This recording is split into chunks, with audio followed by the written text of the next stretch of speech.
Hello friends, Vizag ఆంధ్రప్రదేశ్కి ఒక massive breaking news. Google 15 billion ఇన్వెస్ట్మెంట్తో మన సిటీకి వస్తున్నారు. గూగుల్ బిల్డ్ చేస్తుంది 1 gigawatts hyper scale data center and new international submarine cable. ఇవన్నీ మన ఏపీ స్టేట్కి చాలా పెద్ద రెవెన్యూని జనరేట్ చేస్తాయి. అండ్ డైరెక్ట్గా 10,000 జాబ్స్ అండ్ ఇండైరెక్ట్గా 30,000 జాబ్స్ కూడా వస్తాయి. మన లోకల్ యూత్కి ఇది ఒక గోల్డెన్ ఆపర్చునిటీ. ఈ ఇంటర్నేషనల్ సబ్మెరైన్ వైజాగ్ నుంచి నేరుగా సింగపూర్, మలేషియా, ఆస్ట్రేలియా లాంటి 12 దేశాలకి కనెక్ట్ చేయబడుతుంది. దీనివల్ల మనకి fastest internet, global business opportunities, ఇంకా గూగుల్ యొక్క పవర్ఫుల్ ఏఐ టూల్స్ డైరెక్ట్గా అందుబాటులోకి వస్తున్నాయి. వైజాగ్ ఇప్పుడు అన్స్టాపబుల్. ఈ డెవలప్మెంట్ గురించి మీరేమనుకుంటున్నారో కింద కామెంట్స్లో చెప్పండి. హలో ఫ్రెండ్స్, వైజాగ్ ఆంధ్రప్రదేశ్కి ఒక massive breaking news. Google 15 billion ఇన్వెస్ట్మెంట్తో మన సిటీకి వస్తున్నారు.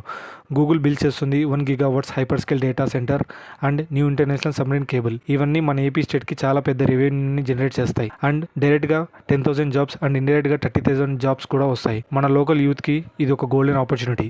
ఈ ఇంటర్నేషనల్ సబ్మెరైన్ వైజాగ్ నుంచి నేరుగా సింగపూర్, మలేషియా, ఆస్ట్రేలియా లాంటి 12 దేశాలకి కనెక్ట్ చేయబడుతుంది. దీనివల్ల మనకి fastest internet, global business opportunities, ఇంకా గూగుల్ యొక్క పవర్ఫుల్ ఏఐ టూల్స్ డైరెక్ట్గా అందుబాటులోకి వస్తున్నాయి. వైజాగ్ ఇప్పుడు అన్స్టాపబుల్. ఈ డెవలప్మెంట్ గురించి మీరేమనుకుంటున్నారో కింద కామెంట్స్లో చెప్పండి.